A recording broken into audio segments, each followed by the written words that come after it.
প্রায় সময় আপনাদের ভাইয়া এবং আমি দুজনে হাঁটতে বের হয়ে যাই। আজকে আমরা হাঁটতে বের হয়েছিলাম মতিঝিল শাপলা চত্বরের দিকে। তো আমরা আসলে হাঁটতে বের হইনি, আমরা চা খেতে বের হয়েছিলাম। তো যেতে, যেতে দেখছিলাম মাছ বাজারে মাছ বিক্রি করতেছে। তো আপনাদের ভাইয়াকে বললাম যে, "চলো যাই মাছ বাজারে দেখে আসি। মাছের দাম কেমন?" শুনেছিলাম মাছের দাম, সবজির দাম নাকি অনেক হাতের নাগালের মধ্যে চলে আসছে। কিন্তু আসলে সত্যিই কি তাই সেটা দেখার জন্য আর রাস্তায় দেখলাম যে ইলিশ মাছ বিক্রি হচ্ছে। নরমালি আমি তো কখনো তেমন বাজারে যাওয়া হয় না আমার। কিন্তু আমার মাছের বাজারে মানে মাছ দেখতে খুব ভাল লাগে এবং কিনতেও ভাল লাগে। যদিও নিজে কখনো মাছ কিনিনি। তো এখানে দেখতেছিলাম অনেক বাহারি রকমের হরেক রকমের মাছ আছে। যদিও আমার ফ্রিজে অনেক মাছ মাংস আছে, তারপরেও যেহেতু টাটকা টাটকা দেখছিলাম খুব মনে হচ্ছিল যে নিয়ে যাই।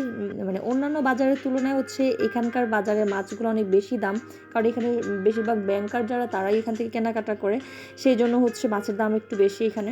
আর একটু বেশি না, বেশ তুলনামূলকভাবে অনেক বেশি।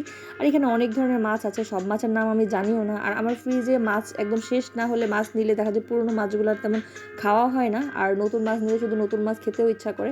তো আমার কিন্তু খুব ইচ্ছা একদিন আমি অয়নবাবুকে বাজারে নিয়ে আসবো, তাকে বড় মাছ দেখাবো, কারণ সবসময় বাসায় যেহেতু মাছ কেটে নিয়ে যায়, আমার মনে হলো আজকে 4-5 কেজি ওজনের যদি রুই মাছ পেয়ে যায় তাহলে হচ্ছে সেই মাছটা অয়নবাবুকে দেখাবো, কারণ অয়ন সবসময় বলে ওর জন্য নাকি ছোটো মাছ নিয়ে যায়। যাই হোক, এখানে অনেক জিওল মাছ আছে। এই মাছটাকে বলে কই মাছ, যদিও কই মাছ আমার শীতের সময় খেতে অনেক বেশি ভালো লাগে। আর আমি ইলিশ মাছগুলো দেখছিলাম, আমি কিন্তু মাছ তেমন একটা কাটতে পারি না, কিন্তু আমার ইলিশ মাছ কাটতে কিন্তু বেশ ভালো লাগে। আমি ইলিশ মাছ খেতেও অনেক বেশি পছন্দ করি, যদিও আমাদের মনে হয় বাঙালি অবাঙালি সবাই মনে হয় ইলিশ মাছটা অনেক বেশি পছন্দ করে। আমার ফ্রিজে এখনও আছে, আর জিজ্ঞেস করলাম দাম দাম অনেক বেশি। যেমন ধরেন এখানে আছে এই মাছটার নাম আমি জানি না, কিন্তু খেতে ভীষণ মজা, খুব ভাল লাগে। আর এটা হচ্ছে মনে হয় তেলাপিয়া মাছ আমি খাই না, সেই 6-7 বছর আগে খেয়েছিলাম। তারপরে কই মাছগুলো একদমই লাফাচ্ছে, একদম টাটকা টাটকা কই মাছ। আর এখানে মাছগুলো অনেক বেশি টাটকা থাকে, এই জন্য হয়তো বা মাছের দাম একটু বেশি। নর্মালি আমাদের হচ্ছে কারণ বাজার থেকে মাছ নিয়ে আসে বা হচ্ছে যাত্রাবাড়ি থেকে মাছ নিয়ে আসে, সেখান থেকে একটু কমে মাছ পাওয়া যায়। আর আমার শ্বশুরবাড়ি যেহেতু খুলনা সাতক্ষীরায়, সেখান থেকেও মাছ নিয়ে আসে। তারপর আমরা যখন বাংলাদেশ ব্যাংকের পাশাপাশি চলে আসলাম, দেখলাম এইখানেও ইলিশ মাছ বিক্রি হচ্ছে। তো আমি কম্পেয়ার করছিলাম আসলে মাছের দামগুলো কেমন। তো বলছিল বড় সাইজের যে ইলিশগুলো আছে মোটামুটি বড়, সেগুলো হচ্ছে 1900-2000 টাকা, আর একটু ছোটো যেগুলো এগুলো 1300-1400 টাকা করে।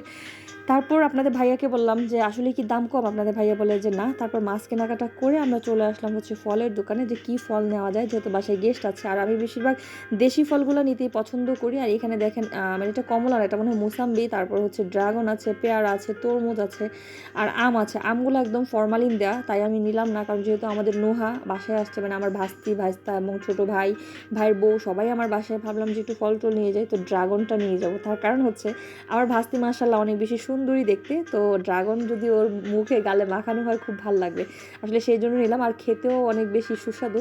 এই ভাইয়ার কাছ থেকে আগেও নেওয়া হয়েছিল ড্রাগন, অনেক বেশি টেস্টি ছিল। তাই জিজ্ঞেস করলাম দাম কেমন, বললো যে 250 টাকা করে কেজি। তো আমি বললাম যে না, 250 টাকা করে না, আপনাদের ভাইয়া বললো 200 টাকা করে, তো অ্যাটলিস্ট 220 টাকা করে আমরা নিয়ে আসলাম।